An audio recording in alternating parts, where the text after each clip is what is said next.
Assalamualaikum warahmatullahi wabarakatuh.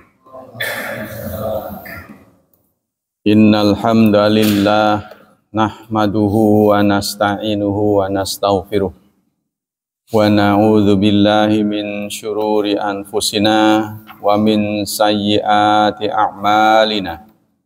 May yahdihillahu fala mudhillalah wa may yudlil fala hadiyalah. Asyhadu an la ilaha illallah wa asyhadu anna Muhammadan abduhu wa rasuluh la nabiyya ba'dah.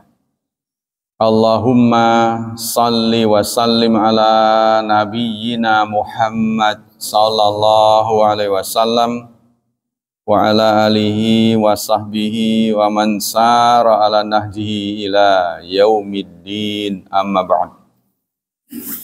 Ayo ikhwah, kajian memandu ibadah dengan ilmu kali ini adalah tafsir ayat surat Al-An'am surat ke-6 ayat 124. Surat 6 ayat 124. A'udzu billahi minasy syaithanir rajim. Bismillahirrahmanirrahim. Wa idza ja'atuhum ayatun qalu lan nu'mina hatta nu'ta mithla ma utiya Rasulullah. Allahu a'lamu haitsu yaj'alu risalatah. Wa idza, wa dan idza jika atau apabila, ja'at datang hum kepada mereka ayatun, ayat. Ayat itu alamat, tanda, bukti ya dan sebagainya. Qalu, mereka berkata, lan nu'mina, tidak akan kami beriman. Kami tidak akan beriman hatta, sampai atau hingga atau sebelum nu'ta, kami didatangkan mithla, semisal ma, apa yang utia, diberikan Rasulullah, utusan-utusan Allah. Allahu a'lamu, Allah yang lebih tahu. Haitsu, di mana, yaj'alu, ia menjadikan risalatahu, risalahnya. Jadi sepintas ayat ini menyatakan jika datang ayat ya, indikator yang membuktikan bahwa Rasulullah benar dan yang dibawa benar dari yang maha benar, itu kan. Qalu, mereka merespon, kami tidak akan beriman meskipun sudah ditampakkan ya, diperagakan ayat. Nah, mereka tetap a priori tidak mau beriman sebelum kami juga mendapat apa yang diberikan pada Rasulullah. Nah, mereka juga kepingin yang sama. Nah, sebelum kami juga dapat yang sama. Allah lebih tahu di mana Allah meletakkan risalahnya. Artinya Allah lebih tahu siapa dan apa yang akan diberikan. Jadi terkesan orang ini ngatur Allah gitu. Ya kan? Padahal jangankan umat, Rasulullah sendiri tidak bisa setiap saat menunjukkan ayat tuh nggak bisa. Ayat bisa diartikan mukjizat. Karena mukjizat itu sesuatu yang tidak bisa dipelajari, seperti keterampilan kita, itu kan. Kita bisa masak, kita bisa ngelas. Kapan saja seseorang menginginkan kita untuk memperagakan, bisa kita lakukan. Karena itu keterampilan. Tapi mukjizat nggak bisa. Jangankan orang lain, Rasulullah sendiri nggak bisa menentukan kapan mukjizat akan datang. Itulah tafsir sementara. Nah, ini ulama-ulama tafsir menyatakan begini. Qala Tabari, yaqulu ta'ala dzikruhu wa idza ja'at haula'il musyrikin alladzina yujadilul mu'minin bi zukhrufil qaul fi ma harramallahu 'alaihim liyasuddu an sabilillah ayatun yakni hujjatun minallah ala sihhati ma ja'ahum bihi Muhammadun sallallahu alaihi wasallam min indillah wa haqiqatuhu qalu li nabiyillah wa ashabi lan nu'mina. Jika datang kepada orang-orang musyrik yang menentang kaum mukminin ya, dengan ucapan-ucapan yang manis, zukhruful qaul, membuat narasi yang mencengangkan. Ya, kata-katanya itu indah, tapi di balik kata-kata itu, ya tujuannya adalah menolak. Ya, kita sudah sering dengar Islam Nusantara, Islam madhab Soekarno. Ya itulah zukhrufal qauli, kata-kata itu narasi. Jadi bikin orang awam ini bingung. Setahu santri yang belajar udah berpuluh-puluh tahun, mazhab Ahlussunnah wal Jamaah ada 4. Abu Hanifah, Malik, Syafi'i, Ahmad bin Hambal, mazhab Soekarno. Kan mazhab itu kan sifatnya internasional. Kalau itu mah lokal. Orang Malaysia pun belum tentu mau. Nah itu ya, jadi ini zukhrufal qauli. Jadi mereka pandai membuat narasi. Muter-muter itu. Kan umumnya begitu. Mereka pandai nyanyi, pandai membuat narasi. Seperti yang acara-acara yang akan datang ke Indonesia ya. Paket-paket musik. Itu bukan musiknya yang ditakutkan, tapi mereka membawa pesan ini LGBT. Mereka rata-rata itu perilakunya aneh gitu. Nah itu takutnya akan mengibarkan bendera itu nanti. Itu yang takutin, karena orang luar itu kan membawa budaya. Nah, bersinggungan dengan kita ini orang timur, akan dirusak seperti itu. Itu yang ditakuti. Fima harramallah, mula-mula mereka tidak setuju dengan halal dan haram pada binatang. Kemarin sudah disebut ya, mereka menegur kaum muslimin, kenapa yang kalian makan justru binatang yang kalian sembelih, yang kalian bunuh, bukan yang dibunuh oleh Allah. Yang alamiah. Nah, kalau alamiah bangkai, mati secara natural. Kata mereka harusnya itu yang dimakan, bukan yang disembeli. Kalau disembeli kan masih hidup, mereka punya hak hidup. Kan yang dikenal apa itu? Orang yang peduli pada lingkungan apa itu?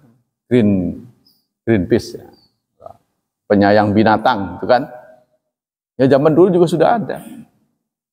Penyayang binatang. Kalau kaum muslimin menyembelih, berarti itu membunuh katanya. Harusnya mah kalau benar ya, kita makan yang mati natural. Nah ya bangkai itu mas. Begitu kata mereka. Sama dengan hari ini ya kan. Banyak binatang yang diganggu. Contohnya diperlihatkan ya, seekor anjing ditarik-tarik menggunakan motor. Oh geger sejagat. Tapi ada orang, ada manusia yang diperlakukan dengan tidak adil, menang baik. Jadi binatang lebih tinggi berarti. Padahal menurut Allah, manusia itu adalah makhluk yang paling baik. Walaqad khalaqnal insan fi ahsani taqwim. Sebaik-baik makhluk adalah manusia. Nah, kita juga kadang-kadang begitu ya. Kita kadang-kadang begitu. Di antara kita, hobi pada binatang, kadang-kadang melebihi hobi membantu manusia. Jadi dana dan biaya yang dikeluarkan untuk melihara binatang itu kadang lebih daripada manusia. Contohnya kucing hias. Saya pernah ketitipan kucing, gitu ya, lalu ditransfer lah. Tolong belikan makanan kucing. Gede transfer. Gede amat. Saya baru tahu. Setengah kilo makanan kucing 350.000. Ya Allah, gede amat. Kalau beras berapa kilo itu? Ya. Nah inilah. Jadi ujung-ujungnya kucing aja. Suruh ngaji nggak mau. Ya kan? Suruh nyuci nggak bisa. Ya kan begitu kan? Nah, yang paling mulia itu sebenarnya manusia. Manusia yang ada di rumah kita, yang setia pada kita, ya istri kita sebenarnya. Kalau kita insaf. Cuma ya lama-lama kan kemakan umur, nggak flat lagi. Nah, manusia itu punya sifat bosenan. Ya kan? Pengen ganti. Sebenarnya kalau kamu pun ganti, lama-lama juga begitu lagi. Busem lagi. Pengen ganti, karena kemakan umur. Bukan orang lain, kita juga begitu. Nah, kita kembali ke sini. Kata mereka, lan nu'mina lan nusaddiqa bima da'ana ilaihi Muhammadun minal imani bih. Kami tidak percaya terhadap apa yang menjadi ajakan Muhammad, yang didakwakan oleh Muhammad. Saya nggak percaya. Jadi salah satu karakteristik yang berbeda agama itu mau membawa pesan gaib. Gaib ini kan nggak bisa diakses oleh ilmu. Tapi kalau terus-terusan begitu, kapan manusia mau percaya? Contohnya tentang alam kubur begini. Kan susah orang tuh. Emang situ udah pengalaman. Kan yang cerita ini rata-rata belum pengalaman. Nah, maka mereka minta ayat itu sekali-kali minta ditampakkan, gitu maksudnya. Yang dari gaib itu, yang alam gaib itu ditampakkan. Ya, contohnya Rasulullah pernah memecah bulan, membelah bulan. Di zamannya dulu itu bulan terbelah, nggak tahu secara fisika bagaimana, nggak tahu. Ya. Jadi bulan pernah terbelah. Kemudian air diperbanyak lewat tangan Rasulullah. Ya, mereka-mereka yang hidup. Nah, satu-satunya yang kita masih lihat sekarang yaitu Al-Quran. Ya, mukjizat terbesar sepanjang masa itu Al-Quran. Coba kalau nggak percaya saudara belajar seumur-umur bahasa Arab, taklukkanlah Al-Quran. Nah, dalam salah satu ayatnya Allah menyatakan apa dalam Quran itu fa'tu bisyuhada in kuntum apa sebelumnya apa itu wa in kuntum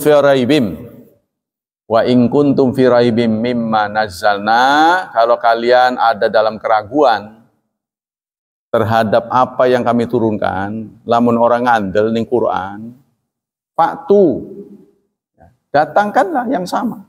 Bimislihi, wad'u, panggil orang-orang yang jago. In kuntum shadiqin, jika kamu benar. Nah, Quran ini usianya sudah ribuan tahun. Kalau sampai Quran ini buatan manusia, pasti udah kedodoran. Dari kapan aja? Karena dari zaman ke zaman itu kan pasti ada berita basi. Ya kan? Setiap karangan orang itu pasti ada yang basi.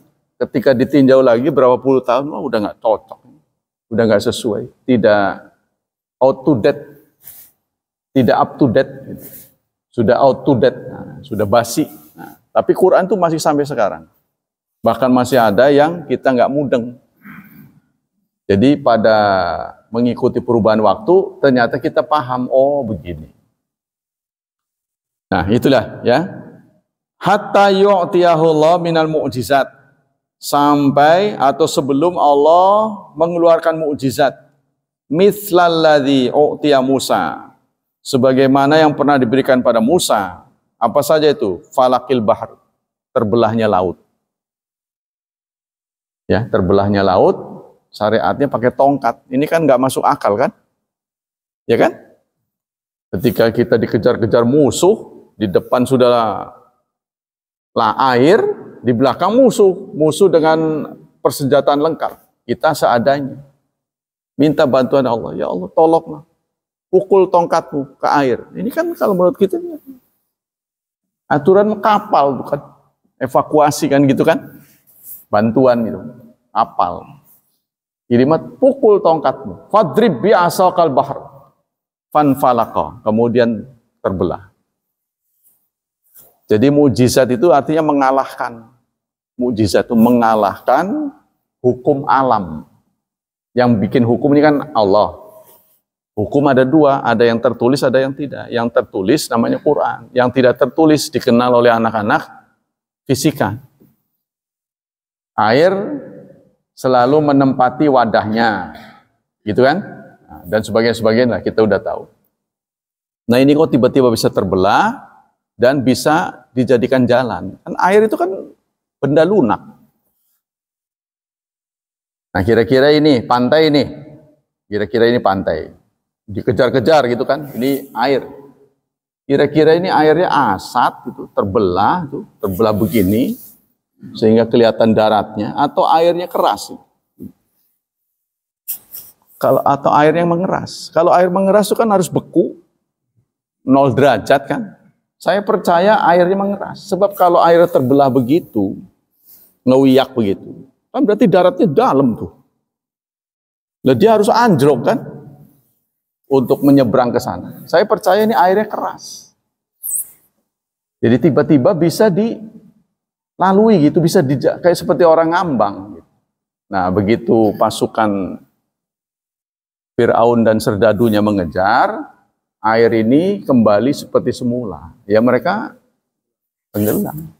Nah kalau airnya di sana, anjlok badan.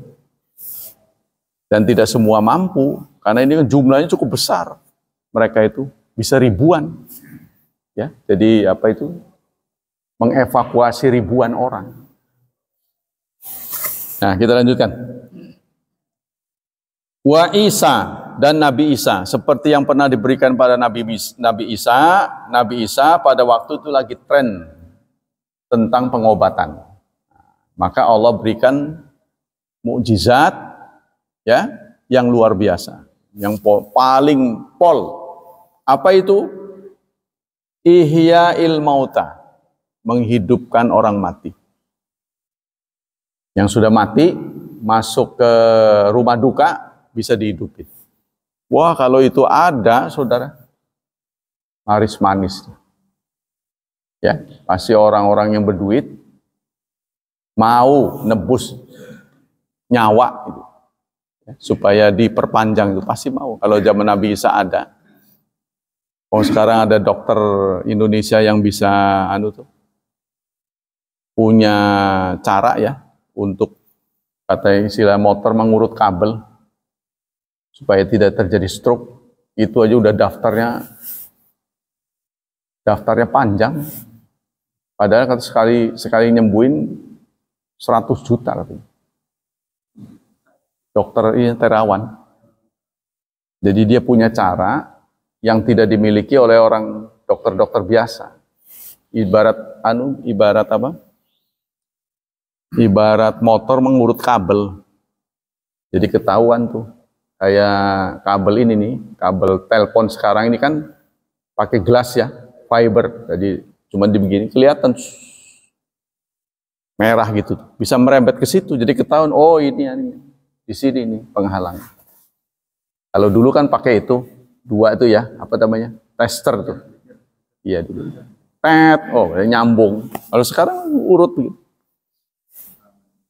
Makanya itu berbahaya. Si tukang telepon ngomong hati-hati Pak, kalau kena ini urusannya bisa ratusan juta gitu. Kalau sampai itu partikelnya masuk ke jantung. Mungkin itu alasannya dia ngawur tuh. Kalau udah nyelesain awut-awutan. Karena dia sendiri takut. Kalau sampai masuk ke sini partikel. Contohnya nusuk gitu. Masuk. masuk ke jantung, oh urusannya berat. Itu katanya partikelnya. Nah, kita lanjut. Nah, Nabi Isa itu bisa menghidupkan yang mati. Ya. Kemudian apalagi? Ibrahul akma wal abras. Bisa menyembuhkan orang yang belang. Ya. Orang yang belang, kusta. Ya, orang yang kusta itu bisa disembuhkan dengan disentuh, sembuh. Ya, jadi pokoknya dia sakti dalam soal pengobatan. Mukjizat yang diberikan Allah kepada Rasul itu disesuaikan dengan tantangan zaman. Kalau zaman itu lagi gila kesehatan, manusia itu ya lagi demen kesehatan, maka dikasih kemampuan yang melebihi orang biasa. Nah, di zaman Rasulullah lagi gila pantun, gila syair. Jadi orang-orang Arab tuh biasa ngadu berlomba, yang menang dicangkolin di Ka'bah katanya. Ditonton orang, ini sajak yang terindah. Tapi itu tidak pernah terjadi setelah Quran turun. Ya, semuanya tuh kalah. Bukan tidak ada usaha untuk menanding itu, ada, tapi mereka tertawa ketika melihat itu. Nabi-nabi palsu itu kan juga membuat syair-syair. Mereka tertawa, ini kok begini amat gitu. Ya ahli-ahli tahulah. Ya dulu ada seorang ahli namanya Habib Yasin yang sudah meninggal tuh, ahli sastra. Ahli sastra. Beliau di akhir hayatnya itu taubat pada Allah. Dia ingin keahliannya itu dituangkan untuk mewarnai agama. Sayang, ulama-ulama kita nolak. Jadi dia bikin Quran itu supaya indah dipandang. Jadi enggak rata gini kan, kali ini blong begini kan. Kalau mushaf kan blong gitu kan. Rata aja dari. Nah, dia ingin buat tuh indah itu loh. Ayatnya diindah. Contohnya ada juga yang diterjemahkan bahasa Indonesia menggunakan sastra. Yabitu lillahi sujjada. Dia menerjemahkan dengan orang-orang yang begadang karena Allah. Begadang itu kan enggak tidur.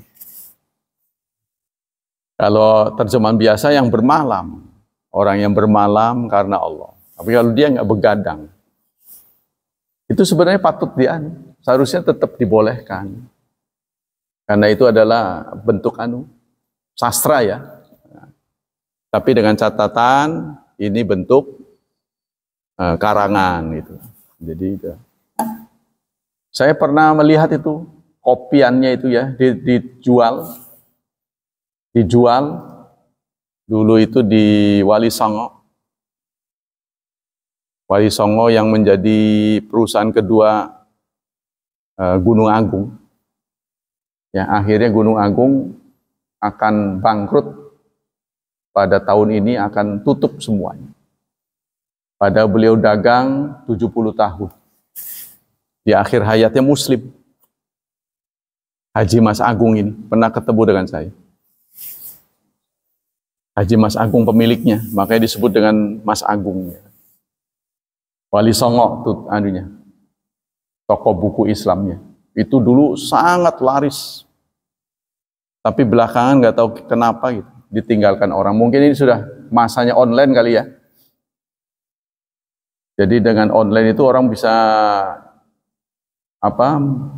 print out sendiri gitu. Buku yang susah dari luar negeri itu bisa dibeli dengan murah.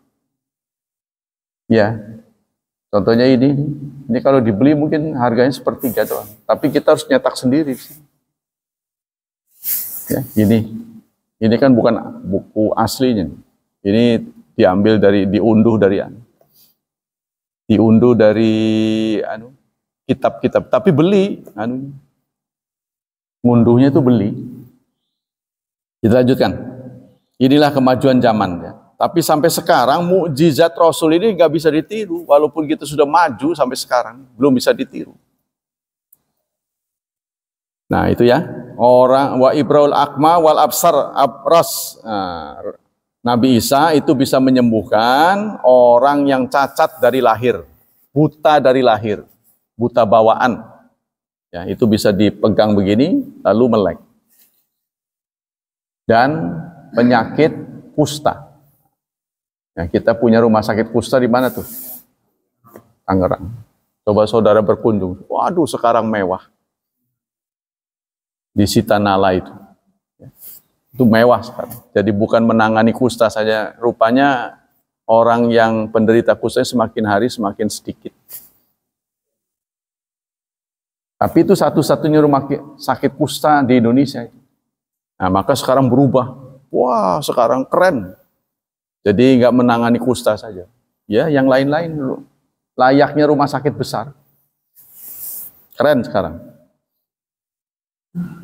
Allahu a'lamu haitsu yaj'alu risalata. Allah yang lebih tahu di mana. Haitsu itu di mana, di pos di mana. Yaj'alu, dia menjadikan risalahnya. Jadi kepada siapa yang itu. Sebenarnya kita nggak perlu kata salah seorang tafsir, ahli tafsir. Kadang-kadang kita mencari-cari mukjizat. Sebenarnya mukjizat itu sendiri ada pada kita. Sebenarnya gitu. Maksud mukjizat ini dalam bentuk yang sederhana. Kalau mukjizat kan bahasanya Rasul. Beda-beda ini postingnya. Kalau Rasul belum resmi, masih kanak-kanak, namanya irhas. Pertolongan Allah yang berkenaan dengan calon Rasul nih. Irhas. Contohnya Rasulullah waktu kecil itu pernah dibawa oleh makhluk, kemudian dibelah dadanya. Itu malaikat Jibril. Ya, teman-temannya itu menjerit, melaporkan kepada siapa itu Halimah ya, Halimah itu Sa'diyah, ibu asuhnya. Sehingga Halimah ketakutan, lalu segera dipulangkan karena teman-temannya itu ngejerit melihat Nabi Muhammad dibawa oleh sesosok manusia bentuknya, lalu dibelah dadanya berdarah-darah. Nah, begitu ibu asuhnya ini segera merespon, ternyata udah sehat. Loh, katanya teman-teman kamu ngomong diculik, lalu dibelah dadanya, dimutilasi apa gitu. Kan dilihat, loh kok sehat gitu. Wah, ini nggak mudeng, segera kembali, takut. Itu ya, itu irhas. Begitu juga rumah yang ditempati oleh Rasulullah semuanya berkah. Tadinya hidupnya miskin, Halimah ini lama-lama Allah berkahi hidupnya. Begitu juga Abu Talib yang mengasuh Rasulullah. Ya, tadinya miskin Abu Talib, lama-lama setelah Rasulullah tinggal di situ berkah. Rezekinya nambah. Nah, inilah bentuk irhas. Nah, kemudian kalau kepada Rasul namanya mukjizat. Kalau kepada kita namanya inayah atau karomah. Sebenarnya kalau kita teliti, karomah itu sudah terjadi pada kita. Kita bisa hadir di masjid ini juga karomah sudah. Banyak orang di antara kita yang kepengin, tapi nggak berhasil. Kayaknya berat banget, kayak kakinya tuh dibanduli besi berapa ton. Abot. Tapi kita kok mudah melangkahkan kaki ke sini. Ya. Bahkan bisa menunggu sampai matahari terbit sampai isyraq. Oh, ini luar biasa sekali. Kalau orang biasa udah kelenger, udah begini, ada begitu. Lah, pokoknya. Ngulet lah. Ya. Nah, inilah kok ya wajah-wajah begini yang dipilih Allah itu. Apa ya nggak ngaca gitu. Oh, ya pantas ya. Apa ya pantas masuk surga gitu. Ya kan? Ini sebenarnya mukjizat kalau dalam bahasa Rasul. Jadi nggak usah nyari yang jauh-jauh. Jadi Allah mudahkan, setegak sehat. Alhamdulillah. Setia datang ke sini. Nah, kita lanjut. Jadi mereka menolak pilihan Allah. Jadi soal Rasul, siapa dan bagaimana bentuknya, nah, jadi yang mereka sesalkan itu kenapa kepada Muhammad? Muhammad itu rasnya berbeda. Orang Yahudi memandang begitu, kulit putih kan? Mereka kulit putih, kenapa ini kok kulit hitam? Masa iya orang yang tadinya goblok bisa mimpin? Iya, nggak masuk akal. Iya, mereka a priori jadi. a priori seperti bangsa-bangsa lain. Ya, waktu itu diceritakan oleh Pak Habibie saat beliau menulis disertasi karena menemukan satu temuan teknologi, itu dicoret sama pengujinya ini. Alasannya kenapa? Kesalahan saya apa? Karena kamu bukan bangsa Jerman. Jadi melihat ras, ternyata itu mereka rasis. Islam kan tidak ada rasis.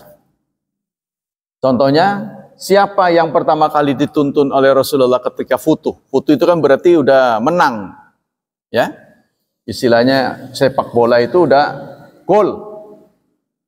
Siapa yang dituntun? Biasanya kan kita lihat tuh pergelaran sepak bola itu kan ada anak-anak.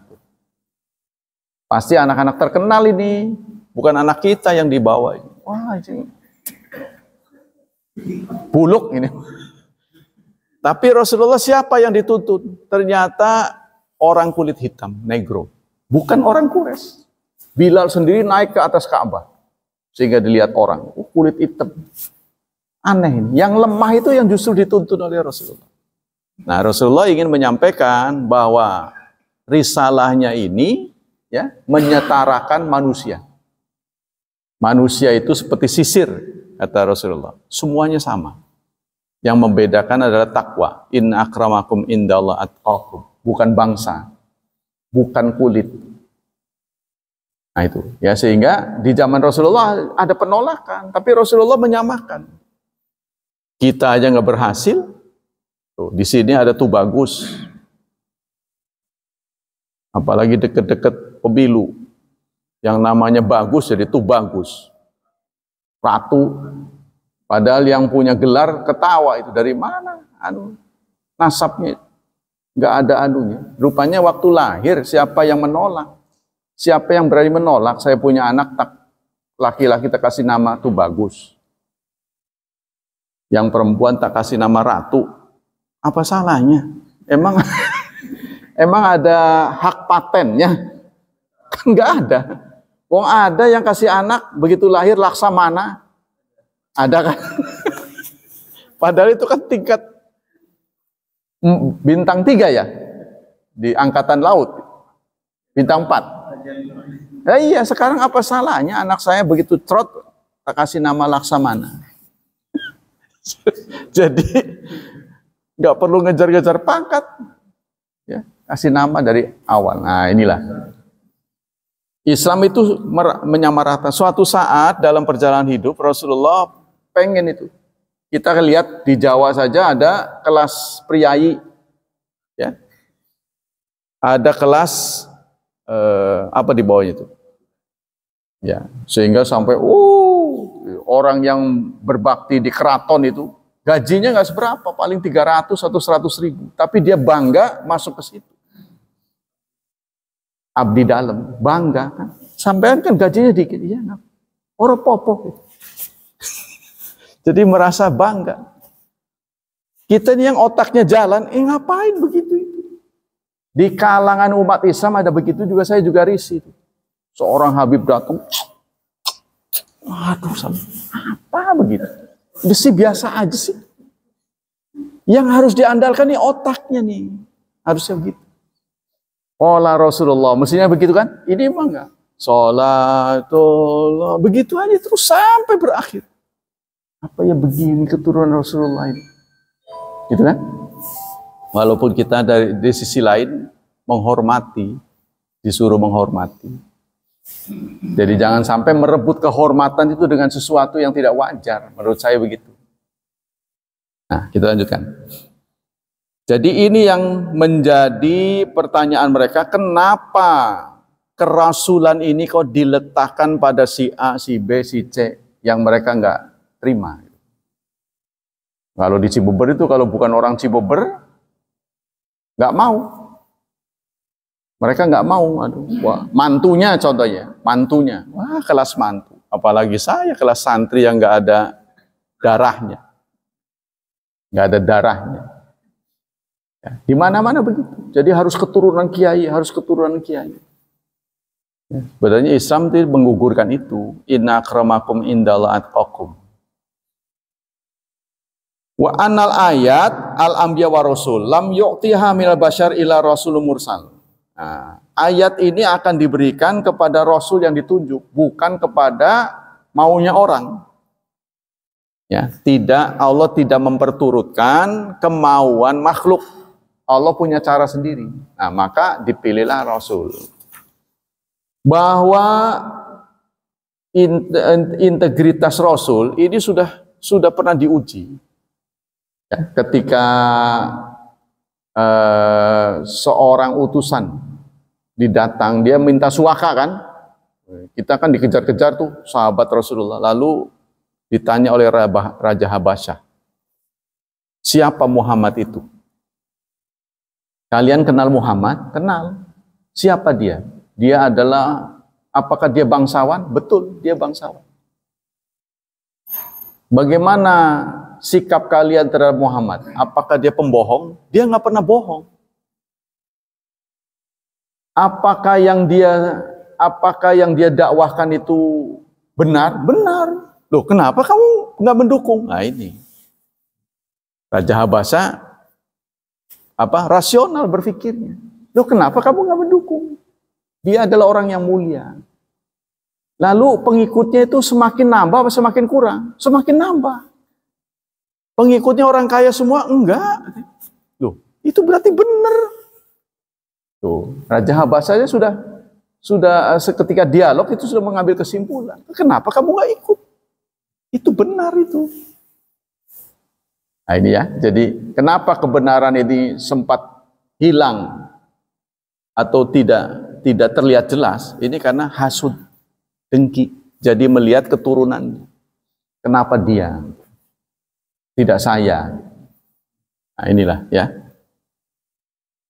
Dan banyak ayat lagi. Waqat i'tarafa bidzalika Rasul Kufar Abu Sufyan hina salah Hiraklil. Nah, Malikur Rum. Ternyata yang nanya juga Raja Romawi. Kaifa nasabu fikum? Bagaimana nasabnya dari sisi silsilahnya? Ya. Tapi Allah mengutus seorang Rasul itu tidak dipilih dari orang yang nggak punya nasab. Khawatir nanti akan menjadi pertanyaan. Kalau orang yang nggak terdidik, kemudian dijadikan Rasul, nanti akan dipersoalkan. Sehingga dipilihlah Rasulullah ya sebagai keturunan yang paling mulia di tanah Arab, suku Quraisy. Jadi pernah ditanya, Fina dzu nasab, kata Abu Sufyan, dia orang bangsawan yang punya nasab, punya keturunan. Kemudian, hal kuntum tattahimuna bil kizbi qabla ay yaqula ma qala, sebelum dia berdakwah, apa kalian pernah mendapati dia bohong? Dia tipe pembohong bukan? Sebelum berdakwah? Nah, Abu Sufyan menjawab, la, tidak. Bituli alladhi istadala bimalaka rum bitaharati sifatihi. Maka Raja Romawi mengambil kesimpulan Rasulullah itu orang benar. Ya, setelah dialog belum melihat ini. Ala sidqihi wa nubuwati wa sihhati majabihi. Jadi kesimpulannya kata Ibnu Qayyim, Allahu a'lamu bil mahal alladhi yasluhu listifaihi wa karamatihi. Ya, tapi inilah yang disampaikan oleh para ahli tafsir, nikmat yang diberikan kepada kita yang paling rendah ini hidup. Ada 4. Naik setelah hidup, ya, diberikan kemerdekaan. Merdeka. Kita merdeka berbuat apa saja. Ternyata hewan itu tidak merdeka. Itu yang membedakan kita dengan hewan. Ya, karena hewan itu taat pada Allah, tidak ada pilihan. Kalau kita bisa nggak taat. Faman syaa'a falyu'min wa man syaa'a falyakfur. Yang mau kafir silahkan, yang mau iman silahkan. Cuma semuanya ada konsekuensinya. Nikmat yang lebih tinggi lagi adalah mendapat hidayah. Hidayah itu mengekang kemerdekaan. Ya, tapi atas pilihan kita sendiri. Contohnya waktu salat tiba, kan kita bersiap-siap untuk menjalankan salat. Ya, berarti kita terkekang, nggak bebas. Kan ada itu gerakan kebebasan. Hidup itu bebas, mau-mau kita.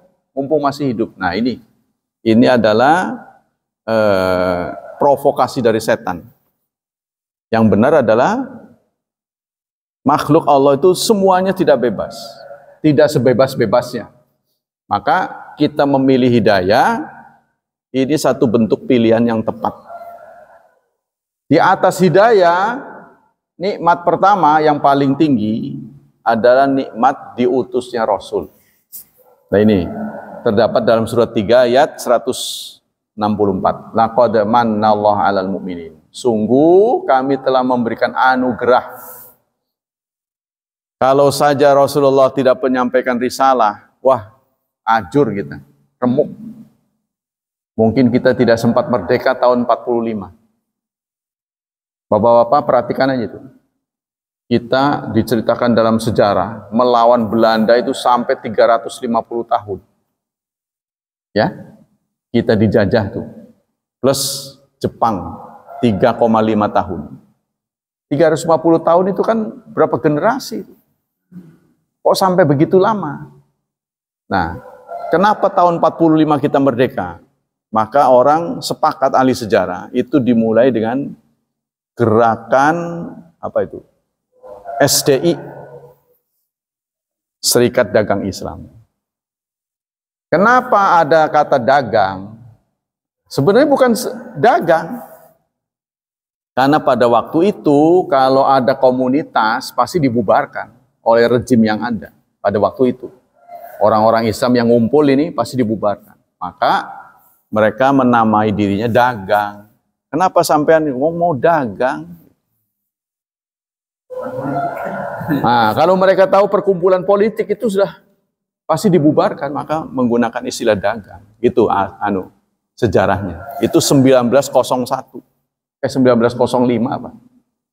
Ya. Kemudian berikutnya setelah SDI, kalau dari versi saya ya, versi seorang sejarah, bagaimana caranya supaya orang Islam ini dibelah?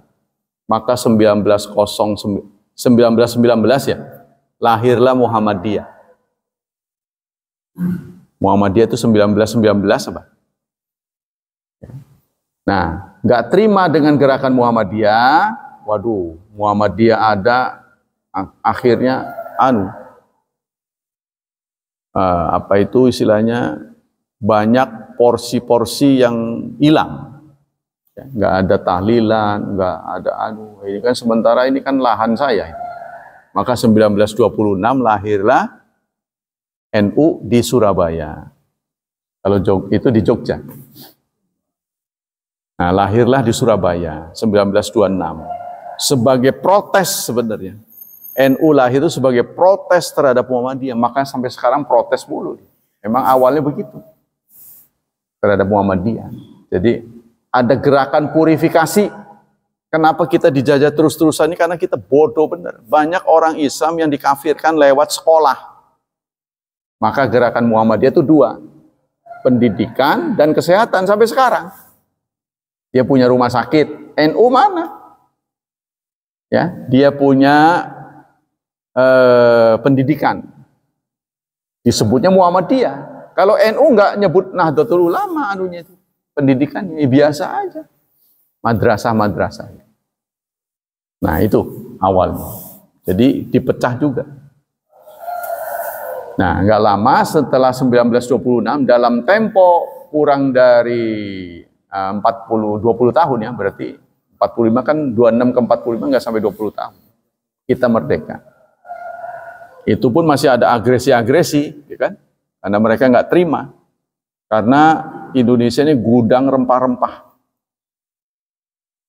Maka di satu kampung di daerah Indonesia Timur, rakyatnya dipaksa untuk nanam pala. Buah pala, biji pala ya. Biji pala. Biji pala itu dulu harganya setara dengan emas. Setara dengan emas. Jadi beratnya itu dibayar dengan emas. Maka itu gerakan massal itu. Sampai sekarang di sana itu produksi pala itu daerah timur. Contohnya hasil laut itu dari timur. Nah, inilah saudara tafsir dari ayat 124 ya. Mereka menyesalkan kenapa risalah ini dititipkan kepada sosok Muhammad yang mereka tidak restui.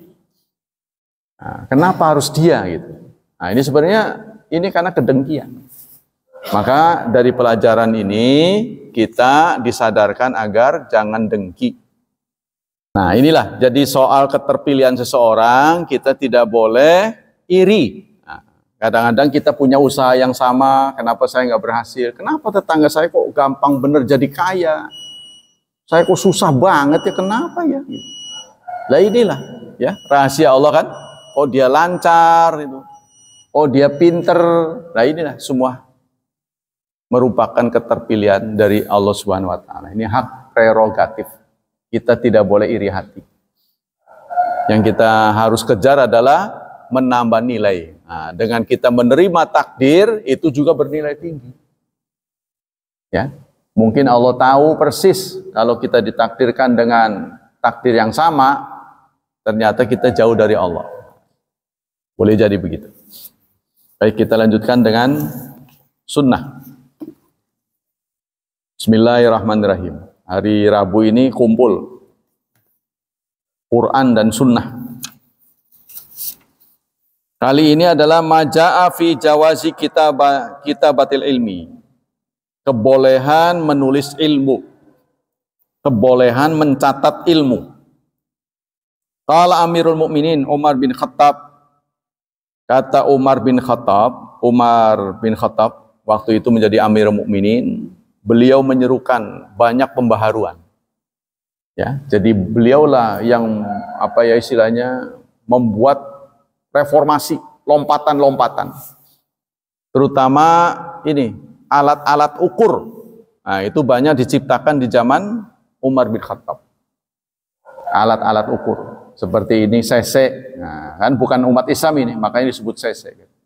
Ini berdasarkan tetesan kan? Tes di itu. Satu cc itu satu tetesan. Jadi harus ada kesepakatan. Mau beli berapa cc kan begitu. Mililiter kan harus dihitung. Kalau enggak nanti terbentrok antara pembeli dan penjual. Ukurannya juga begitu. Semuanya ini ada ilmunya. Kenapa ini dibentuk begitu? Kan supaya pas ini, pegang begini. Kenapa enggak blong begitu? Nanti kenapa digaret-garet begini? Karena takutnya berminyak. Nanti licin. Ini semua ada ilmunya, enggak sembarangan ini. Dibuatnya begini. Ya, nah itu di zaman Rasul Umar bin Khattab, beliau pernah menyatakan qayyidul ilma bil kitab. Ikatlah ilmu dengan mencatat. Jadi guna mencatat itu karena kita sadar kita pelupa. Jadi kalau saudara nggak lupaan, ya udah nggak perlu nyatat. Nah, maka yang nggak nyatat ini berarti ingatannya kuat. Yang nyatet ini lemah. Ini kan positive thinking. Jangan nuduh kan. Kuat berarti. Diceritakan oleh Abu Hurairah, anna Khuza'ah qatalu rajulan min Bani Laits. Suatu saat Abu Hurairah bercerita, Khuza'ah, satu kelompok dari orang Arab namanya Khuza'ah, membunuh seseorang dari Bani Laits. Jadi mereka di masa lalu, kelompok Khuza'ah ini membunuh satu di antara anggota dari Bani Laits.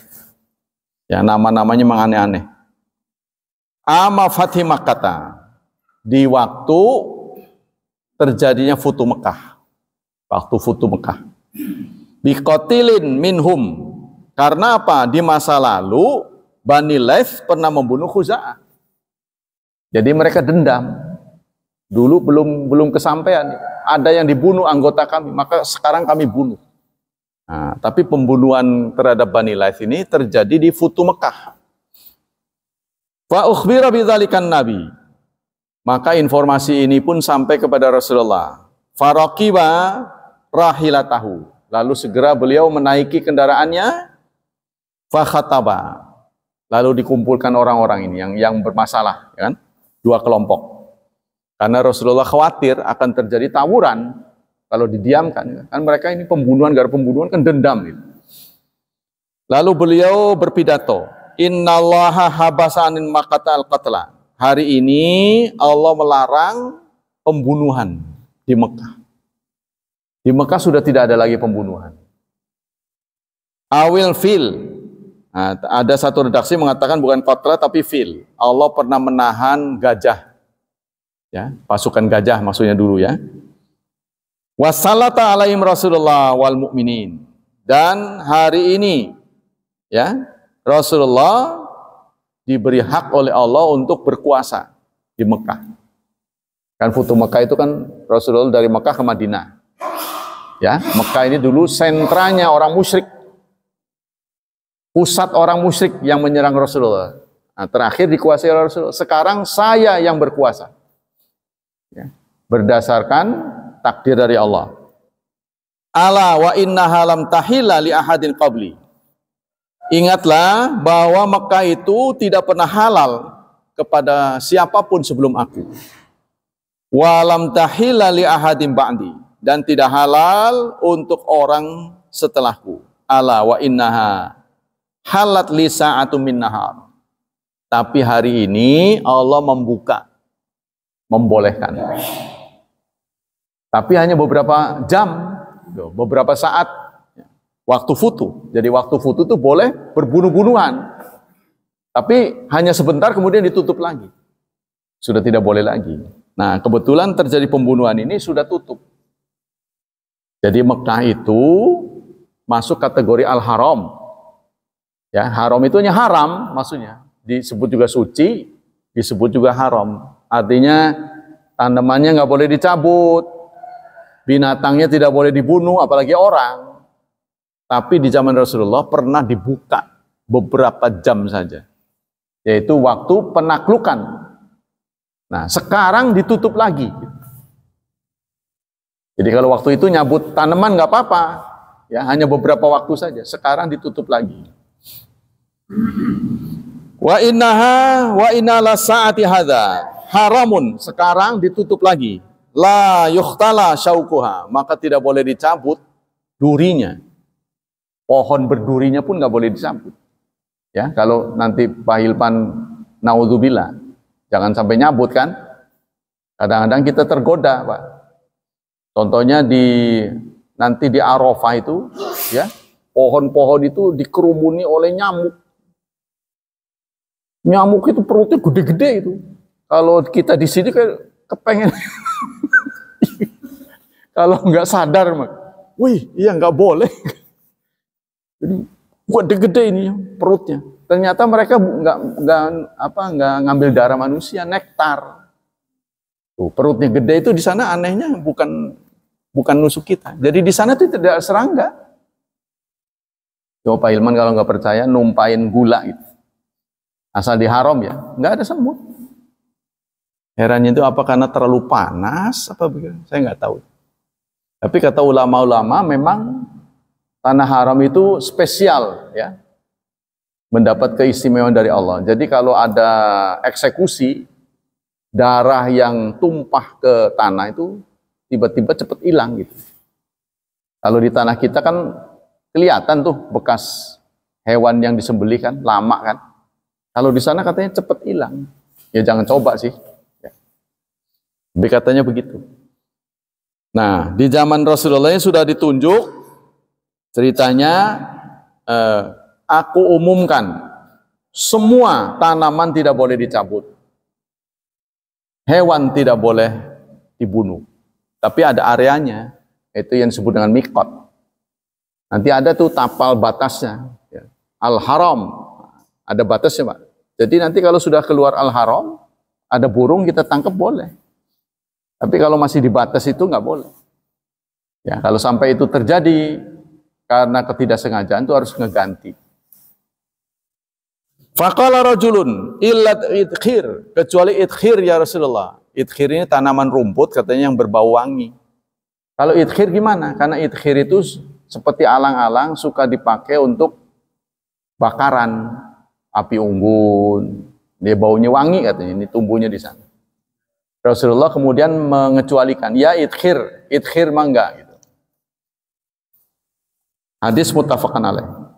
Dari Abu Hurairah, "Ma min ashabin Nabi ahadun aktsara haditsan anhu minni." Kata Abu Hurairah, tidak ada sahabat Rasulullah yang paling banyak menguasai hadis kecuali aku. Nah, ini terkesan sombong ya. Abu Hurairah ngomong begitu. Tapi ini beliau menyampaikan apa adanya. Tidak ada sahabat yang paling banyak menguasai hadis kecuali aku. Illa makana min Abdullah bin Amr. Kecuali Abdullah bin Umar. Nah, ada kecualinya. Kecuali Abdullah bin Umar. Cuma bedanya Abdullah bin Umar itu nyatet. Tuh. Fa innau kana yaktub. Abdullah bin Umar banyaknya itu karena catatan. Nah, dia menguasai banyak hadis tapi catatan. Wala aktub, sementara aku tidak nyatet. Nah ini Umar ini pernah dibuat kesel sama Abu Hurairah.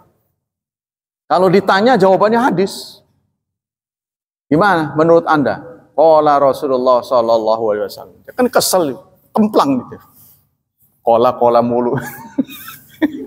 Jadi karena saking menguasai hadis gitu. Jadi kalau ditanya tuh jawabannya hadis mulu.